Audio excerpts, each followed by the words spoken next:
अलैकुम रहमतुल्लाहि व बरकातुहू। आप लोग चालू करके बैठ जाइए ना भाई। बिहार प्रदेश के मजलिस के सदर वो उम्मीदवार कोटा दामन मोहतरम जनाब अख्तरुल ईमान साहब के नसीर बदशीर फरमा बहसी और अमूर के मजलिस इत्तेहादुल मुस्लिमीन के उम्मीदवार गुलाम सरवर साहब, नवाजिश आलम साहब हैदराबाद से तशरीफ लाए। तेलंगाना असम्बली के मजलिस इत्तेहादुल मुस्लिमीन के अराकीन असम्बली, जनरल सेक्रेटरी बिहार प्रदेश मजलिस जनाब आफ्ताब आलम साहब, मोअज़्ज़िज़ हाज़रीन इकराम, बुजुर्गान मिल्लत, मेरे नौजवान साथियों,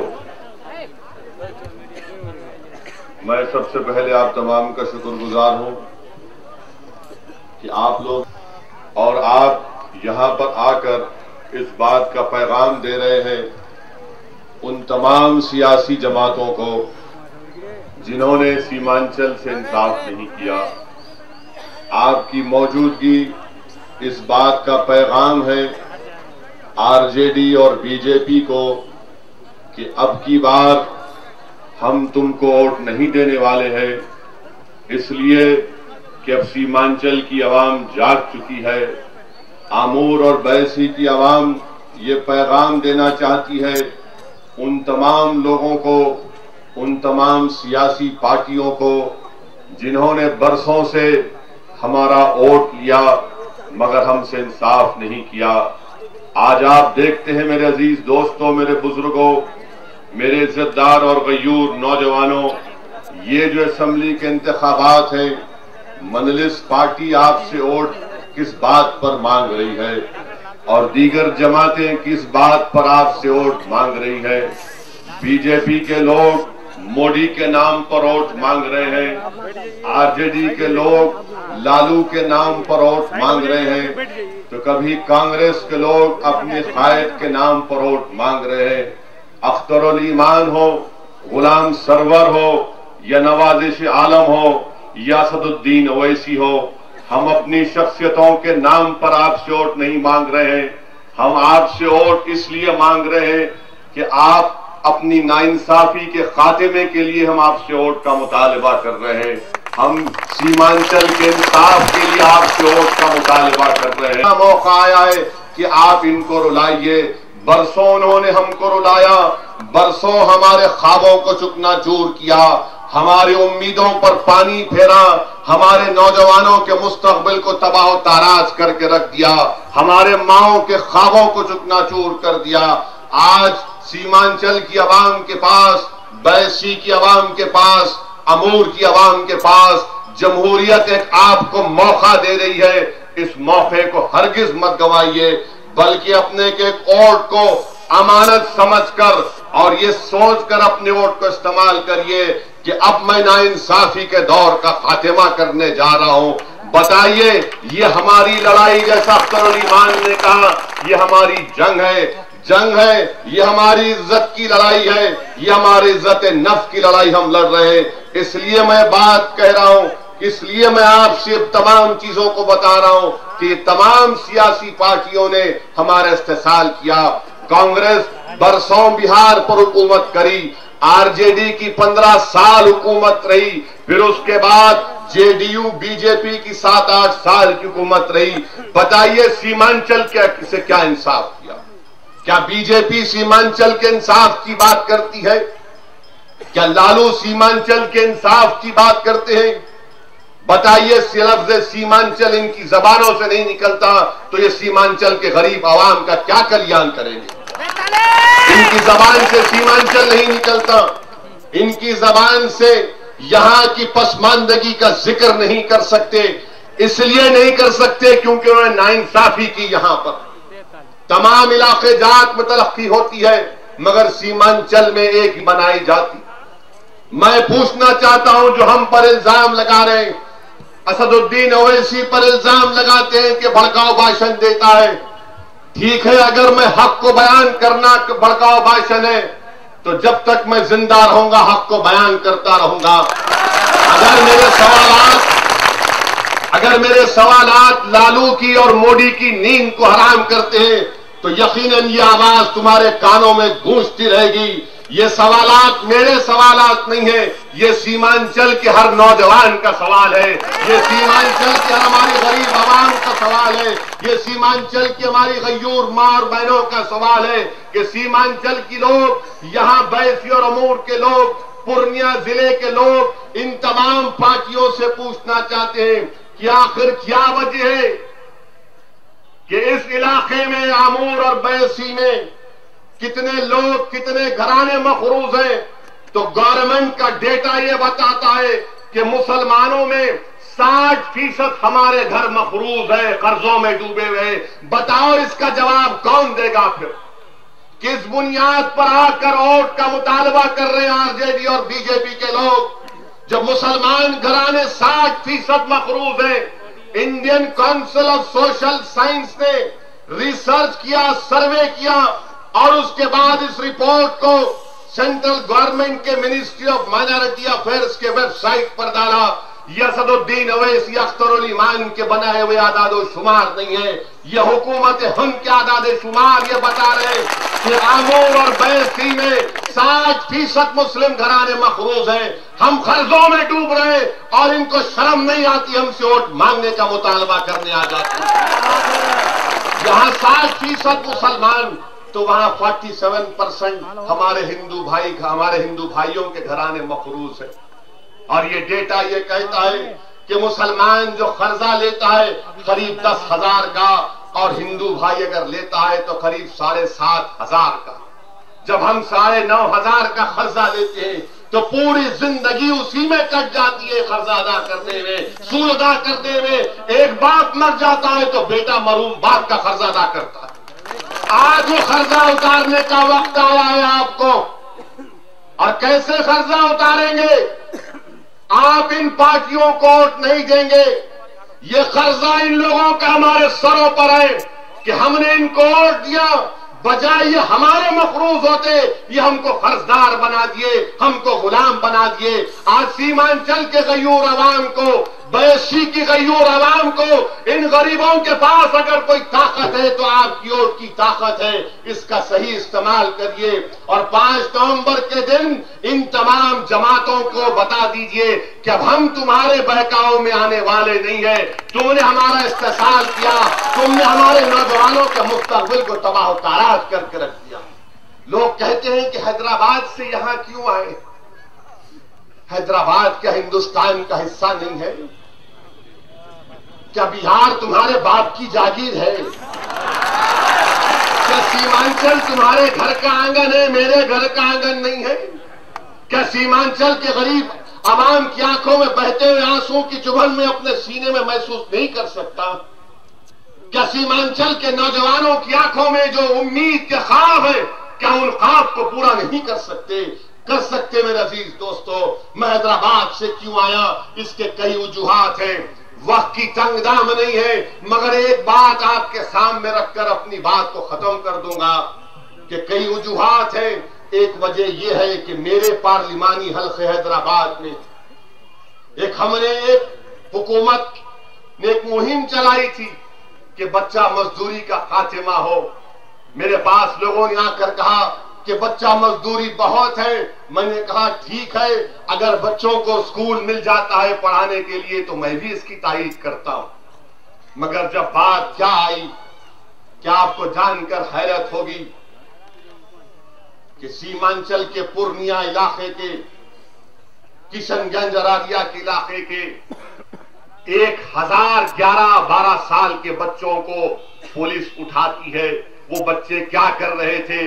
वो बच्चे हैदराबाद के कारखानों में बैग सी रहे थे। वो 11-12 साल के बच्चे जो अपनी मां की दामन को लपेट कर रहना, जो 11-12 साल के बच्चे अपनी मां की आंखों के नूर होते, वो हैदराबाद की फैक्ट्रियों में जरी के कारोबार पर जरी का कारोबार कर रहे। बताइए इंसाफ फिर कौन करेगा? अगर हमको शिकायत है, अगर आमूर और बैसी की मां को शिकायत है कि मेरे दामन से मेरा बच्चा छूट गया, तो मैं उन गयूर मां और बहनों से वादा कर रहा हूं कि हम तुम्हारे दामन से तुम्हारे बच्चों को जिन्होंने छीन लिया और गुर्बत के जिम्मेदार या आरजेडी और बीजेपी वाले हैं, आओ इस काम जमहूरी अंदाज में बदला लें। अगर उन माओ को बदला लेना है, उन बहनों को जिन्होंने जुदा हो गए अपने भाइयों 11-12 साल के बच्चों से, तो जमहूरियत तुमसे कह रही कि आओ अपना वोट इस्तेमाल करो, आओ उन बच्चों का मुस्तकबिल इस्तेमाल करना।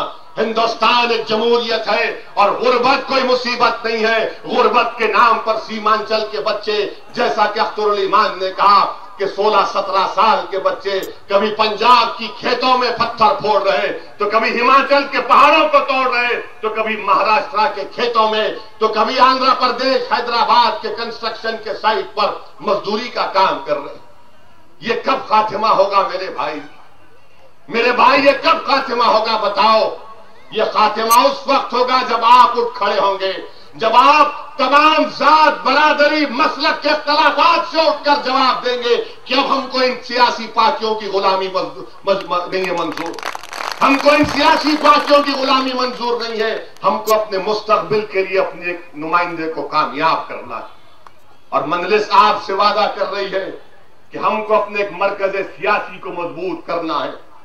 बिहार की असेंबली में जब गुलाम सरवर नवाजिश आलम इंशाअल्लाह ताला अख्तरुल ईमान की क़ियादत में बिहार के असेंबली को जाएंगे, जब जाकर ये चुपते हुए सवालात करेंगे कि आखिर क्यों हमारे घरों पर इतना कर्जा है, आखिर क्यों बैसी के मुसलमान घरानों में 60% घर हमारे मकरूज क्यों, इसका जिम्मेदार कौन है?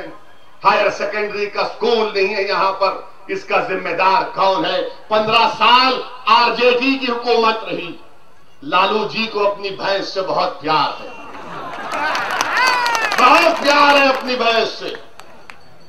टीवी पर देखते हैं कि पानी डालते हैं, मगर लालू जी हमारे घर में पानी नहीं है पीने को। लालू जी सीमांचल की जमीन में पानी निकलता है तो उसमें आयरन होता है, हम पानी नहीं पी सकते, हमारे बच्चे बीमार पड़ जाते। लालू जी को ये आज फिक्र कहां से पैदा हो गई? 15 साल आपकी हुकूमत रही, आप चीफ मिनिस्टर रहे, बिहार की आवाम ने आपको टूट कर चाहा, बिहार की आवाम ने आपको हर बार इख्तियार किया।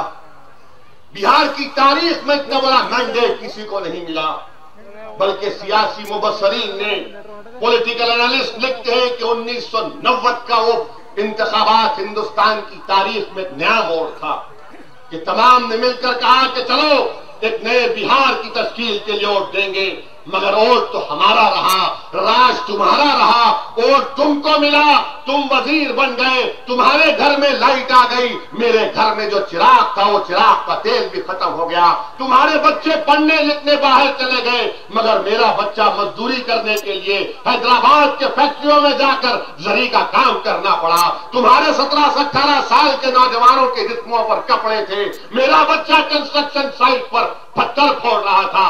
अगर आज आप बेदार नहीं होंगे, याद रखिए इसी तरह इस्तेसाल होता रहेगा, इसी तरह गुर्बत का मजाक किया जाएगा, इसी तरह नाइंसाफी हमसे होती रहेगी। इसीलिए मैं आपके सामने भीख मांग रहा हूं कि अपने आप को बदलो।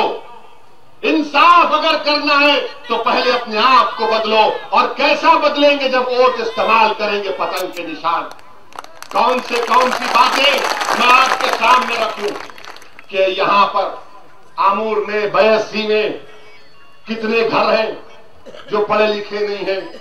यहां का बच्चा अगर स्कूल छोड़ता है, गवर्नमेंट का डेटा कह रहा है कि अगर हिंदू भाइयों के बच्चे स्कूल को छोड़ते हैं, ड्रॉप आउट है, तो 44% स्कूल छोड़ते हैं क्योंकि पैसे कमाना है गुर्बत की वजह से।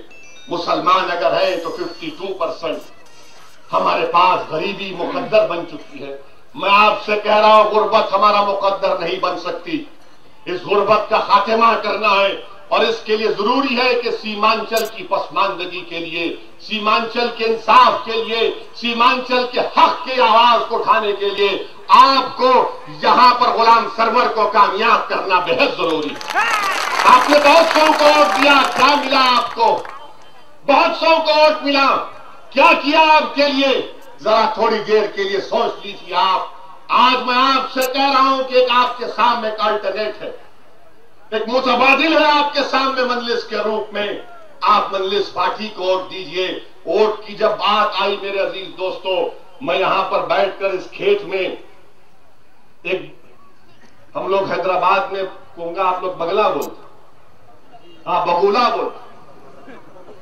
मैं देख रहा था खेत में तो एक वाकया याद आया कि मैंने अपने बचपने में स्कूल में पढ़ा था। ये दोनों के लिए है, लालू जी के लिए भी है और मोदी के लिए भी है।